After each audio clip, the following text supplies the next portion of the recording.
글로벌 화력 지수 GFP는 지상, 해상, 공중에서 잠재적인 전쟁 수행 능력을 기준으로 매년 국가별 순위를 매기는 지표입니다. 2006년에 처음 발표된 이 지수는 전 세계에서 가장 널리 인용되는 국가 군사력 비교 지표 중 하나가 되었습니다. GFP 순위에서 한국의 위치는 다른 국가와 비교하여 한국의 군사력을 정량적으로 보여줍니다. 2022년 GFP 지수에서 한국은 평가 대상 142개국 중 6위를 차지했습니다. 이는 2013년 9위, 2014년 7위에서 꾸준히 상승한 순위입니다. 2022년 상위 10개국은 미국, 러시아, 중국, 인도, 일본, 한국, 프랑스, 영국, 터키, 독일이었습니다. 한국은 GFP 순위 선정에 고려되는 여러 항목에서 높은 점수를 받았습니다. 한국은 310만 명의 예비군을 포함해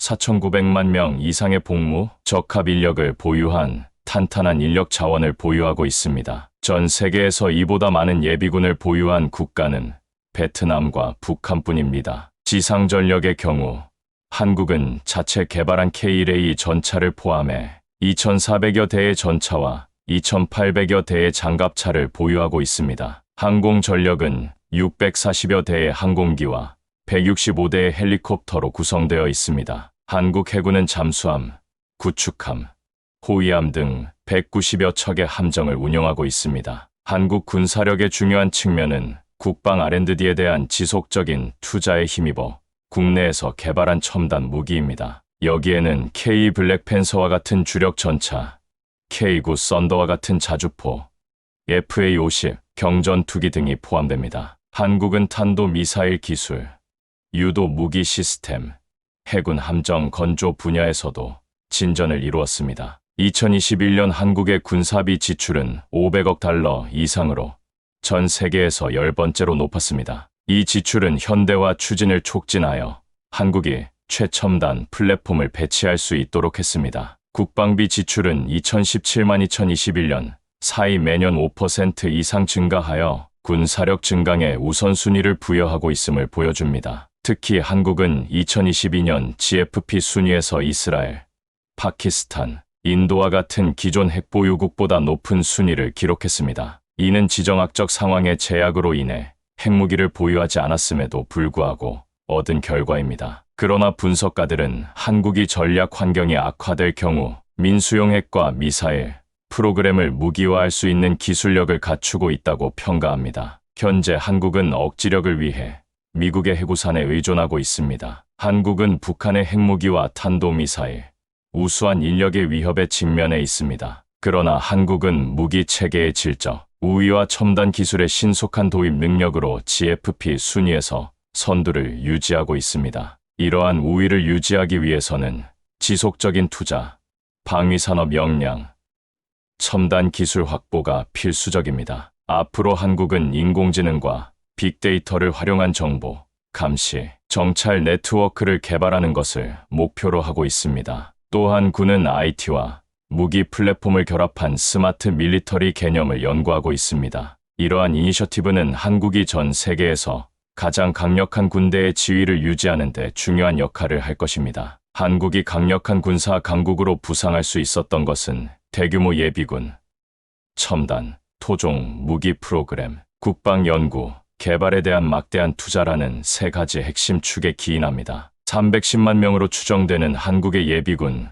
규모는 북한의 예비군 규모인 770만 명에 이어 세계에서 두 번째로 큰 규모입니다. 이러한 예비군 규모 덕분에 한국은 필요시 신속하게 추가 전투 인력을 동원할 수 있습니다. 예비군은 준비태세 유지를 위해 정기적인 훈련 프로그램에 참여합니다. 예비군에는 육군 부대뿐만 아니라 군수 및 민방위대도 포함됩니다. 한국의 예비군 제도는 모든 신체 건강한 남성, 국민을 징집하여 약 18개월의 의무 복무 후 예비군 의무를 수행하는 것을 기본으로 합니다. 이를 통해 군은 훈련된 예비군을 지속적으로 활용할 수 있습니다. 훈련된 예비군을 확보할 수 있다는 것은 한국이 인구의 28%가 조금 넘는 65만 5천 명의 강력한 현역, 병력을 운영할 수 있는 중요한 요소입니다. 도착화는 한국의 군사력 구축에 결정적인 역할을 했습니다. 초기에는 수입에 의존하던 한국은 이제 첨단 국산 무기 프로그램을 보유하고 있습니다. 방위사업청은 미사일,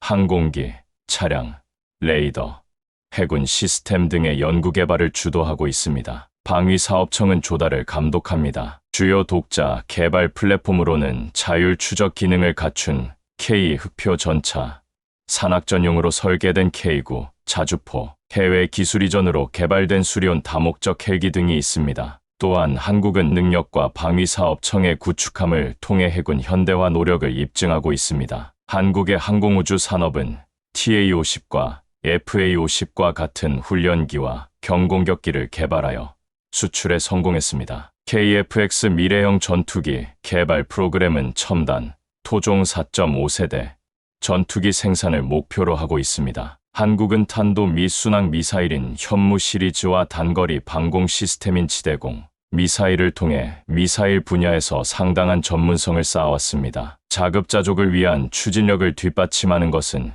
2021년에 30억 달러가 넘는 한국의 국방 R&D 투자입니다. 이를 통해 한국은 통합 항공 전자 공학, 정밀 무기, 네트워크 작전 등의 분야에서 역량을 도약할 수 있었습니다. 국가 자금은 학술 국방 연구도 지원합니다. 기관 간 협력과 민관 파트너십은 무기 프로그램의 기술 흡수를 가능하게 합니다. 하드웨어 외에도 한국은 전술 네트워크와 시사 ISR 능력을 현대화하고 있습니다. 한국형 미사일 방어 체계는 외국 및 국산 레이더와 MSAM 미사일을 결합한 것입니다. AWACS 항공기, 드론 및 위성, 기반 감시 시스템은 정보를 제공합니다. 스마트 밀리터리 개념은 센서와 사수를 더욱 네트워크화할 것입니다. 한국의 방위산업은 2020년 무기 판매액이 70억 달러를 돌파하며 주요 수출국으로 부상했습니다. 훈련기, 헬리콥터, 잠수함,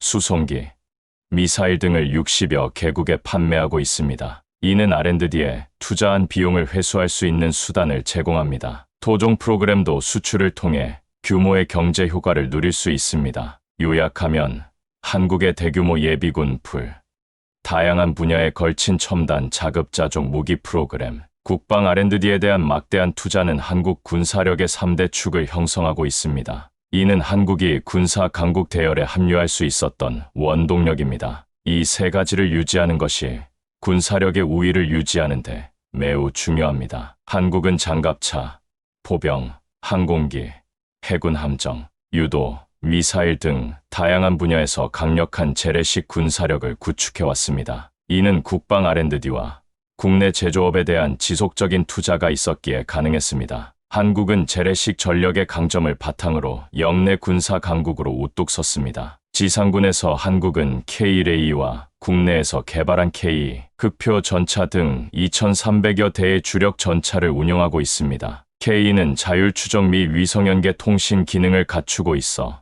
네트워크 전쟁을 수행할 수 있습니다. 120mm 평활포는 뛰어난 화력과 기동성을 제공합니다. K-레이는 최신식 열상 조준경과 1000마력 엔진을 장착한 K-레일의 업그레이드 버전입니다. 한국의 자주포 전력은 500여 대의 K9 썬더로 구성되어 있습니다. 이 155mm 곡사포는 신속한 사격 능력을 갖추고 있으며 포탑을 회전시켜 단 15초 만에 60호를 가로질러 표적을 공격할 수 있습니다. 썬더의 자동장전 장치와 사격 통제 시스템은 한국의 산악 지형에서 기동전 수행 시 우위를 점합니다. K-21 보병전투 차량과 K-10 탄약제 보급 차량과 같은 한국형 장갑차 프로그램은 핵심 지상군 능력을 제공합니다. 한국은 대전차 미사일과 로켓으로부터 플랫폼을 보호하기 위한 능동 방호 시스템도 발전시켜 왔습니다. 대한민국 공군은 F-15K, F-16 자체 개발한 FA-50, 경공격기 등 400여 대의 전투기를 운영하고 있습니다.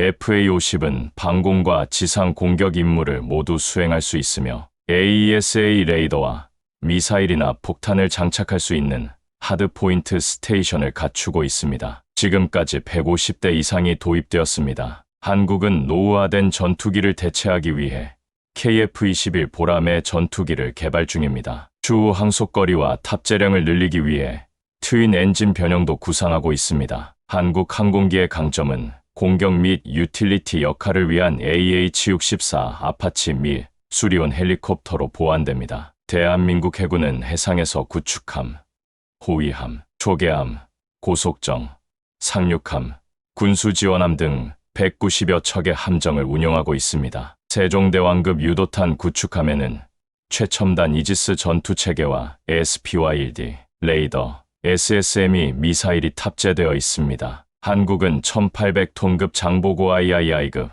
디젤 전기 잠수함 6척을 국내에서 건조했습니다. 이 잠수함들은 공기부료 추진 체계를 갖추고 있어 은밀한 수중 작전이 가능합니다. 원자력 잠수함 3척을 포함해 9척의 잠수함 추가, 건조 계약이 체결되었습니다. 또한 한국은 상륙작전 능력을 강화하기 위해 수직 이착륙 시스템을 갖춘 상륙기동헬기 부두를 건설하고 있습니다. 한국의 미사일에는 탄도 및 순항 미사일인 현무 시리즈와 단거리 방공 시스템인 지대공 미사일이 있습니다. 현무 3C는 1000kg의 탄두를 최대 1500km 떨어진 표적에 전달할 수 있습니다. 차량 탑재형 시스템인 7호는 적의 항공기, 헬기, 드론, 순항미사일과 교전할 수 있습니다. 9는 패트리어트 PAC-3 MSE 요격미사일, SLAMER 순항미사일, 해상 방어용 RIM-116 롤링, 에어프레임 미사일과 같은 새로운 무기를 조달하고 있습니다. 한국의 방위산업 역량을 활용하여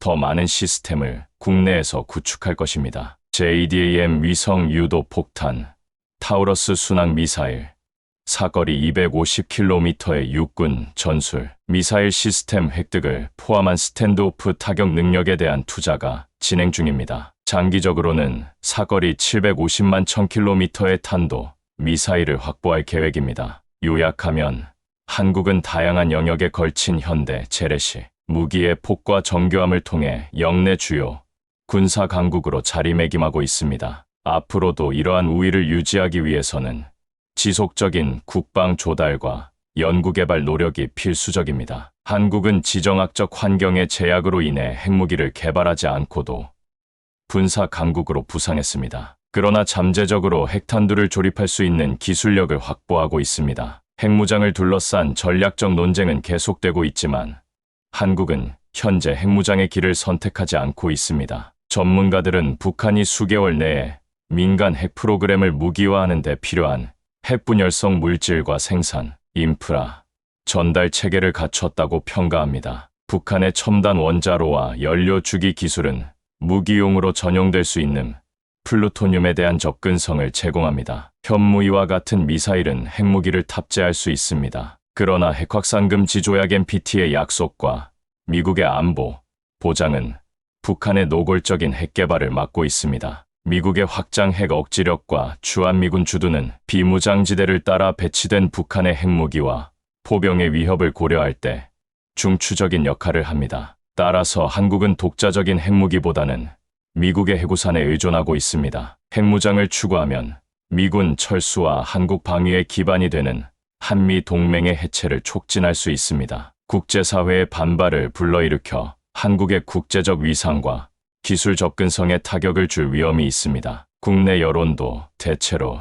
핵무장에 반대하고 있습니다. 한국이 핵무장을 하게 되면 일본도 핵무장을 추진하게 될 수 있습니다. 이는 아시아 군비 경쟁을 촉발할 수 있습니다. 이미 한국의 핵 위협을 핵무장의 구실로 삼고 있는 북한에게 핵 능력 강화의 명분을 제공할 수도 있습니다. 그러나 한국의 핵잠재력은 북한의 침략을 억제하기 위한 신호 능력으로 여전히 유용합니다. 또한 핵무장 옵션을 테이블 위에 올려놓는 것은 동맹 틀 내에서 한국의 영향력과 전략적 자율성을 강화하는 것입니다. 영내 세력 균형이 불리하게 변화할 경우 독자적 핵무장의 필요성은 더욱 커질 수 있습니다. 현재 한국은 억지력을 위해 장거리 탄도 미사일과 정밀 유도, 재래식 무기에 투자하고 있습니다. 현무3 순항 미사일과 같은 시스템은 북한의 고가치 표적에 대한 재래식 타격 옵션을 제공합니다. 그러나 이것들이 핵 능력을 완전히 대체할 수는 없습니다. 한미동맹이 굳건하고 경제 및 남북 관계가 비핵화에 유리하며 북한의 위협이 제한적인 수준에 머무르는 한 한국은 비핵화 정책을 유지할 가능성이 높다. 그러나 환경이 심각하게 적대적으로 변하면 물질적, 기술적 동인이 핵 개발을 가능하게 할 수 있습니다. 궁극적으로 한국은 핵무기 안보 및 명성, 이점과 동맹의 약속, 핵확산 방지 규범, 지정학적 제약을 맞바꾸고 있습니다. 그러나 잠재적 능력은 실존적 위협이 발생할 경우 미래의 핵무장을 허용합니다. 이 민감한 이슈에 대한 기대와 신호를 관리하는 것은 여전히 필수적입니다. 요약하면 한국은 전략적으로 핵무장 옵션을 열어두고 있지만 현재 정책 선택은 독자적 핵무장보다 동맹 관계와 지역 안정을 우선시하고 있습니다. 그러나 한국이 직면한 복잡한 위협 환경을 고려할 때 잠재적 능력과 이를 둘러싼 논쟁은 계속되고 있습니다. 한국은 첨단 방위 플랫폼과 기술의 주요 글로벌 수출국으로 빠르게 성장했다. 2020년 한국의 해외 무기 판매액은 70억 달러를 넘어서며 최고치를 기록했고 10대 수출국 중 하나로 자리매김했습니다. 한국이 경쟁력 있는 공급업체로 부상할 수 있었던 것은 지속적인 투자를 통해 육성된 강력한 토종 방위 산업을 활용했기 때문입니다. 주요 수출품으로는 국가 프로그램을 통해 개발된 항공기, 미사일, 해군 함정, 곡사포, 장갑차 등이 있습니다. 록히드 마틴과 공동 개발한 T-50 골든이글 초음속 훈련기는 아시아 및 중남미 시장에서 성공을 거두었습니다. 레이더와 무장을 장착한 경전투기 FA-50은 약 10개국 공군에 판매되었습니다. 이 기종들은 구매국들에게 공중 우위와 근접 항공 지원 능력을 확보해주고 있습니다. 한국은 대잠전에 최적화된 울산급 호위함 등 수상 전투함을 페루, 태국,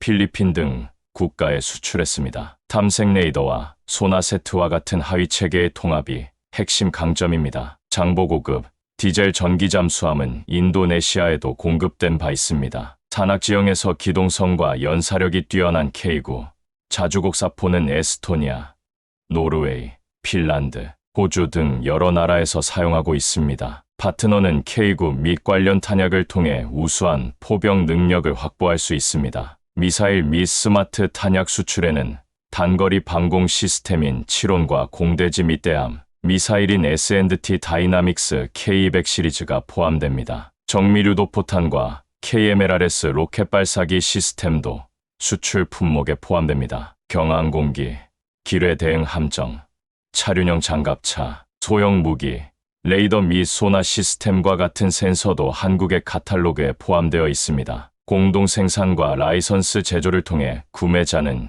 기술 이전과 비용 이점을 누릴 수 있습니다. 특히 아랍에미리트, 카타르, 오만과 같은 아랍 국가와 말레이시아, 태국과 같은 아시아 국가들이 꾸준한 고객입니다. 수출은 대규모 생산 배치를 통해 국내 프로그램에 혜택을 주는 규모의 경제를 창출합니다. 절충교역과 절충교역 협정은 수입국과의 파트너십을 통해 플랫폼을 공동 개발할 수 있도록 지원합니다. 한국이 스텔스, 네트워크 중심 시스템, 무인 플랫폼과 같은 첨단 기술을 군에 통합함에 따라 수출 구성을 통해 이러한 역량을 전 세계로 확산할 수 있습니다. 구매자와의 정치적 시너지 효과와 경쟁력 있는 가격은 시장 접근에 도움이 됩니다. 전반적으로 1990년대까지 수입국이었던 한국은 방위산업 기반을 활용하여 신뢰할 수 있는 공급국이 되었습니다. 무기 수출은 개발 비용을 회수하고 자립적 국방 태세를 유지하는 데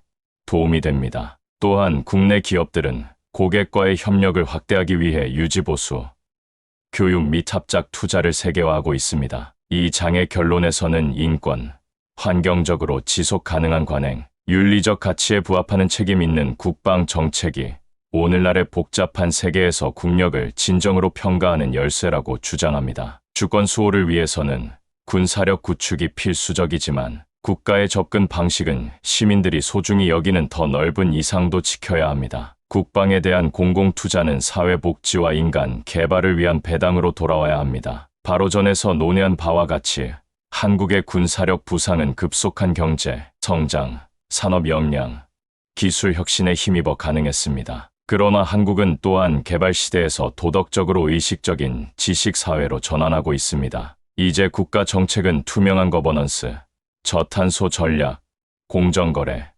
평등과 같은 원칙을 통합하고 있습니다. 기업들은 인적 자원, 지역사회 프로그램, 공급망 관계를 아우르는 윤리적 관행을 채택하고 있습니다. 사회를 생각하는 투자와 소비가 시장을 주도합니다. 시민들은 지속 가능성, 다양성, 사회적 포용에 대한 진정성 있는 노력을 보여주는 기업을 선호합니다. 특히 젊은 세대는 목적 중심의 리더십과 인간 중심의 성장을 원합니다. 이러한 변화하는 환경은 이해관계자들이 국방기관도 윤리적이고 자비로우며 생태학적으로 합리적인 관행을 채택하기를 기대한다는 것을 의미합니다. 국가안보기관이 권력과 자원을 행사하는 방식은 더욱 면밀한 조사가 필요합니다. 채용, 교육, 조달, 운영 및 파트너십은 정직성, 책임감, 존엄성, 연민과 같은 가치에 부합해야 합니다. 낭비를 줄이고 자원을 절약하고